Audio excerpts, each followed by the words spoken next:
Mr. Biden has arrived in the UK for the G7 summit in Cornwall, but will round off his trip with a visit to Windsor Castle to see Her Majesty on Sunday. The president, who is very proud of his Irish heritage, has been outspoken on the subject of Brexit and how it might affect Northern Ireland and the Good Friday Agreement. This puts him at odds with Mr. Johnson, one of the architects of Brexit, who has not managed to prevent tension over the Irish border with his deal. The Biden administration has warned the UK's Brexit negotiator Lord Frost that he risks inflaming the situation if he does not compromise on border checks. Meanwhile, EU-UK talks on the subject appear to have collapsed on the eve of the G7, with European Commission Vice President Maroš Šefčovič saying patience was wearing very, very thin. However, the Queen, as the ultimate diplomat, has managed to smooth over such tensions in the past. During a historic visit for her Diamond Jubilee 10 years ago, the Queen met and shook hands with Sinn Féin grandee and former IRA commander Martin McGuinness. This is despite the fact Mr. McGuinness was implicated in the assassination of one of the Queen's own family members, Lord Mountbatten, in 1979. Royal expert Richard Fitzwilliams told Express.co.uk that Mr. Biden will be bearing this in mind as he navigates his first visit to the UK as president.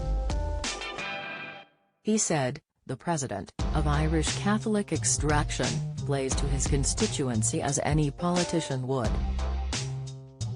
The Good Friday Agreement is sacrosanct for him, and his views on Brexit and the way it affects issues linked with Northern Ireland differ from those of Prime Minister Boris Johnson.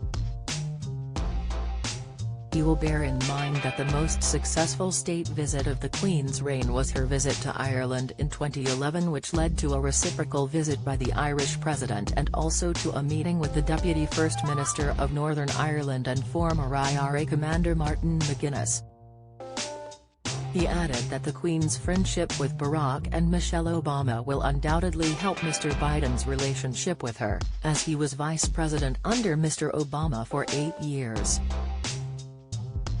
Mr. Fitzwilliams also argued that the meeting of the Queen, 95 and Mr. Biden, 78, exemplifies how older people can still make fantastic contributions to national life. He told Express.co.uk, "The Queen had a very friendly rapport with the Obamas, and this is undoubtedly of significance. Both she and President Biden have enormous experience, and both are examples of how persons of advanced age can continue to make significant contributions to national life. He will be aware that she is the world's most high-profile head of state and the only one remaining who saw service in the war. The meeting between them will therefore be a particularly special occasion." Mr. Fitzwilliams went on to say that the Queen can breathe a sigh of relief in knowing that her conversations with Mr. Biden will remain private. His predecessor Donald Trump broke protocol in telling ITV's Piers Morgan what the Queen said about Brexit, that it was complex.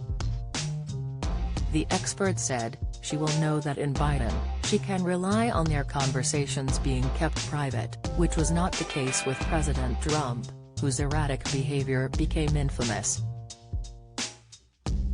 The meeting between them should prove invaluable to the famously close links which America has with Britain. The only sticking point for their relationship may be Mr. Biden's comments about Meghan Markle and Prince Harry's interview with Oprah Winfrey. The president praised Meghan's courage for speaking out about mental health. However, for the Queen and the rest of the royal family, the interview was a complete disaster, as the Duke and Duchess of Sussex flung accusation after accusation at the firm. Mr. Fitzwilliams said, Much has been made of Biden's praise for Meghan's courage in speaking out on the topic of mental illness during the bombshell interview with Oprah Winfrey, which was so damaging for the monarchy.